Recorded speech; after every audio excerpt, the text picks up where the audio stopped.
Assalamualaikum warahmatullahi wabarakatuh. Perkenalkan saya Dr. Rahma Dewi, spesialis kulit dan kelamin.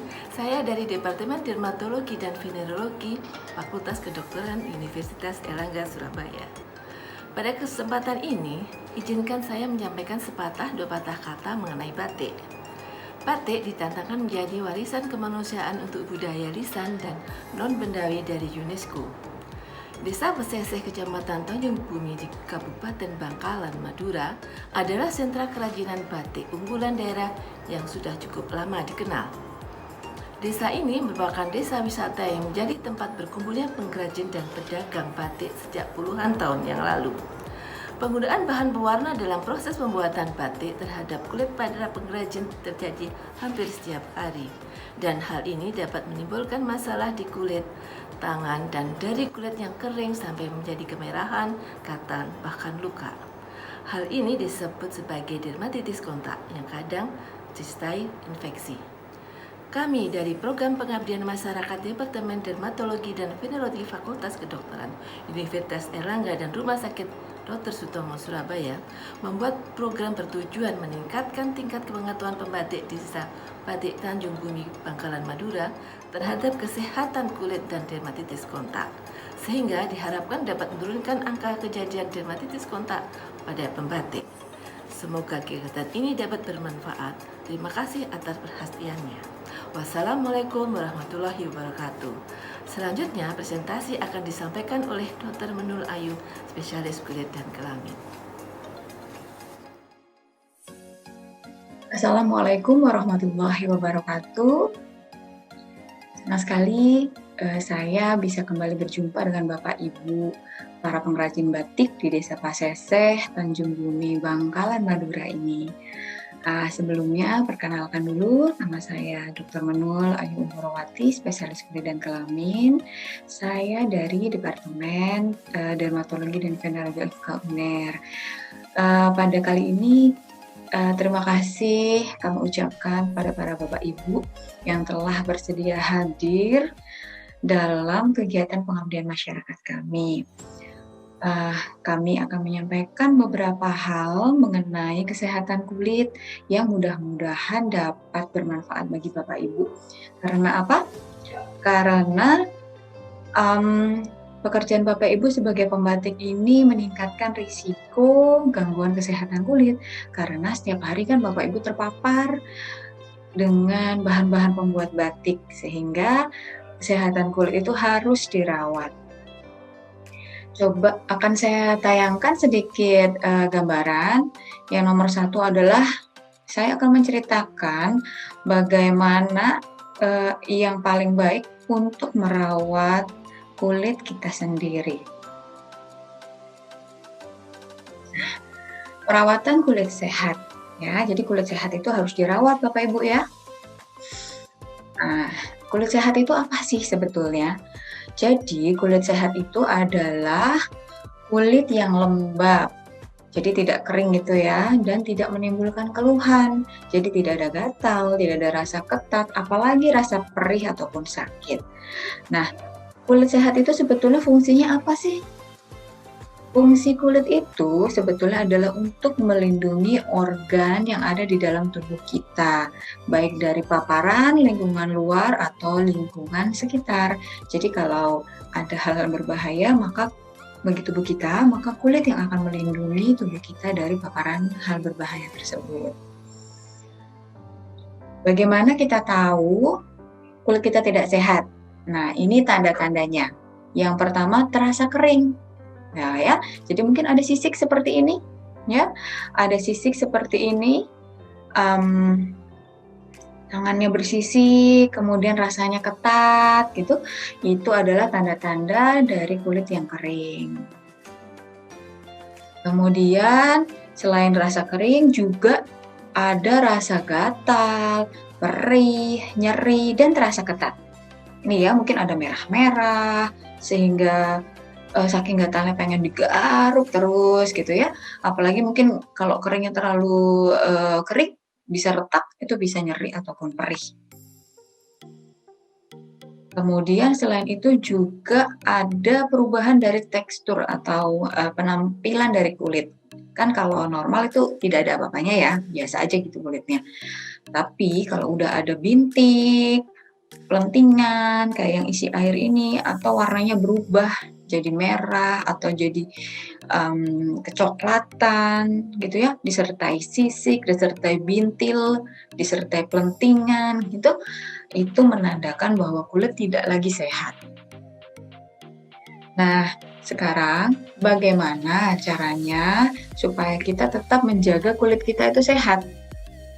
Yang pertama, mandi yang teratur, pakai sabun yang lembut. Nah, ini yang paling penting, pakai sabun yang lembut sesuai dengan tipe kulit. Contohnya apa sabun yang lembut? Sabun yang lembut itu adalah sabun yang kalau dipakai tidak terlalu keset, gitu. Jangan menggunakan sabun-sabun antiseptik kalau kulitnya sehat.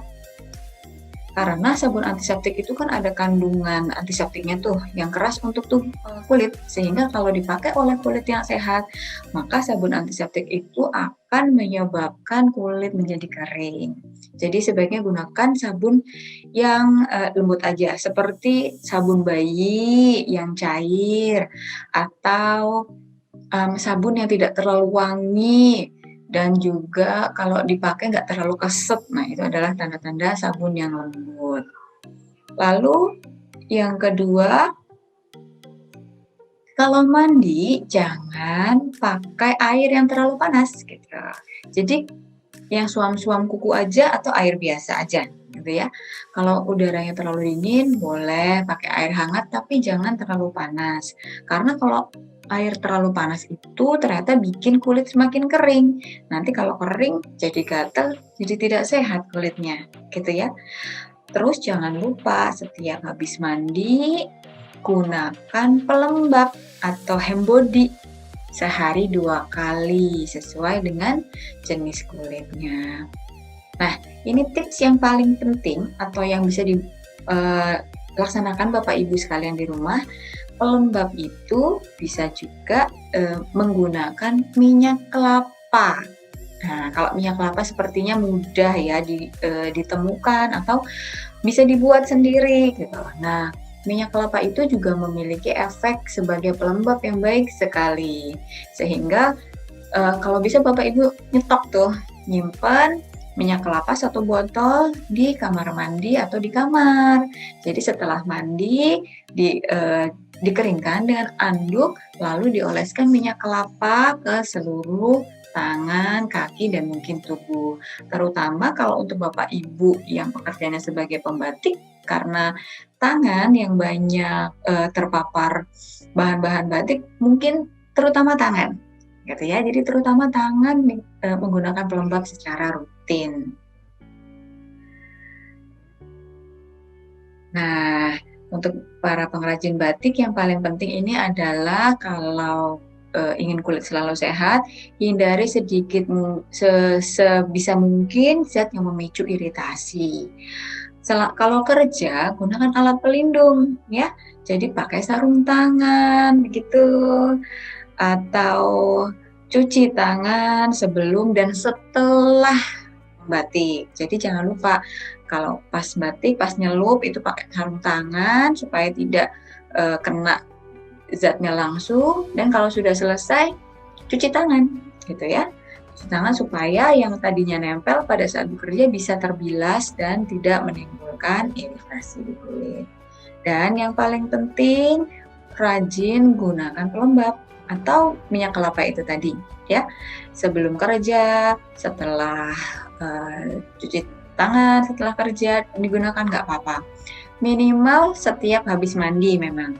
Tapi kalau Bapak Ibu merasa kulitnya kering, ketat, bisa digunakan pelembabnya itu atau minyak kelapanya itu lebih sering. Jadi nggak cuma 2 kali, bisa 3 kali, bisa 4 kali, tergantung kebutuhan.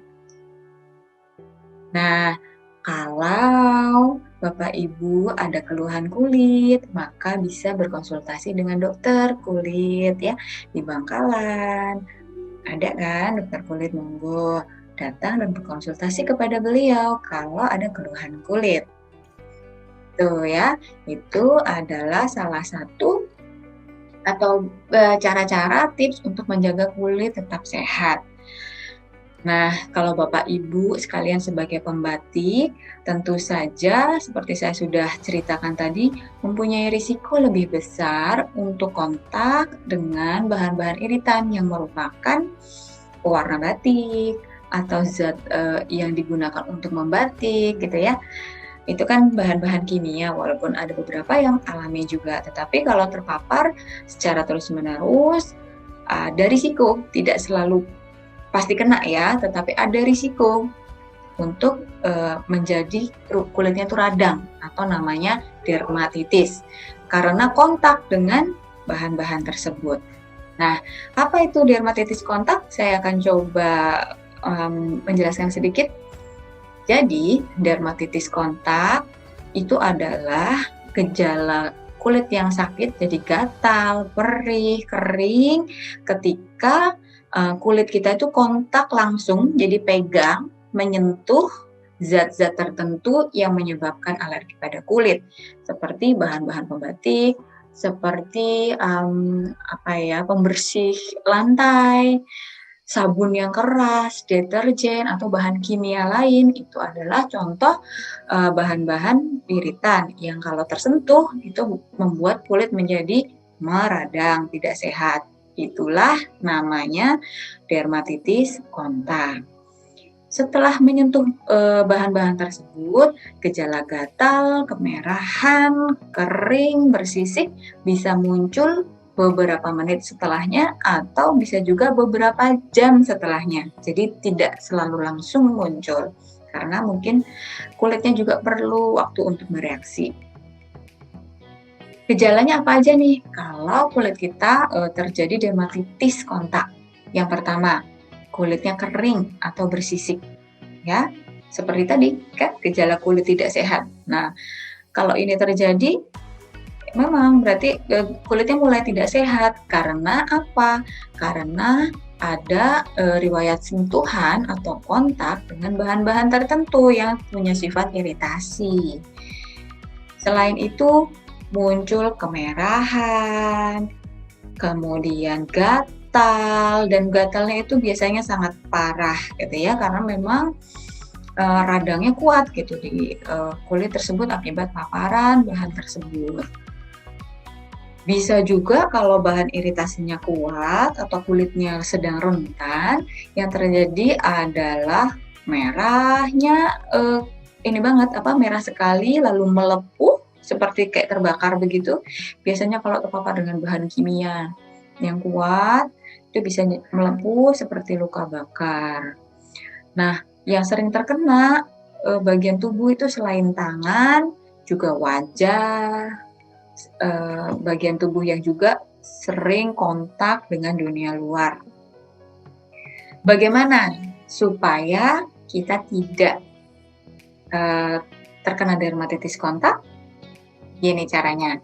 Yang pertama, tentu saja hindari bahan-bahan yang iritan, yang keras, yang bisa memicu alergi.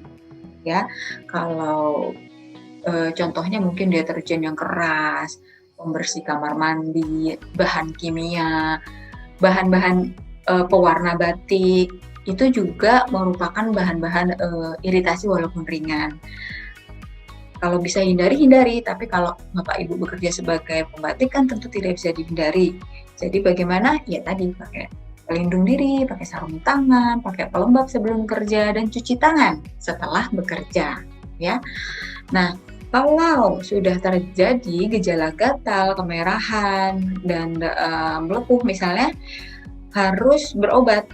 Dan kalau dikasih obat, diminum obatnya untuk mengatasi gejala-gejala tersebut sesuai saran dokter tentu saja, ya. Nah, kalau pelindung diri tadi tidak boleh lupa. Ini sarung tangan, contohnya Bapak Ibu saya yakin sudah punya sarung tangan ya untuk bekerja. Sebaiknya itu rutin digunakan untuk mengurangi kontak antara kulit dengan bahan pewarna atau bahan lain pembuat batik yang berpotensi menjadi iritasi. Dan yang paling penting, kalau sudah dilakukan semua pencegahan, tetapi kok masih ada gejala dermatitis kontak pada tangan atau bagian tubuh Bapak Ibu yang lain, silahkan untuk dikonsultasikan kepada dokter supaya mendapat saran dan juga mendapatkan obat untuk menyembuhkannya. Terima kasih atas perhatiannya Bapak Ibu. Saya rasa itu saja yang perlu saya sampaikan. Mudah-mudahan walaupun hanya sedikit bisa dilaksanakan, karena kalau dilaksanakan insya Allah kulit Bapak Ibu selalu sehat sehingga dapat bekerja, membatik, mewarnai dengan baik dan bisa terus berkarya semaksimal mungkin. Terima kasih saya ucapkan. Assalamualaikum warahmatullahi wabarakatuh.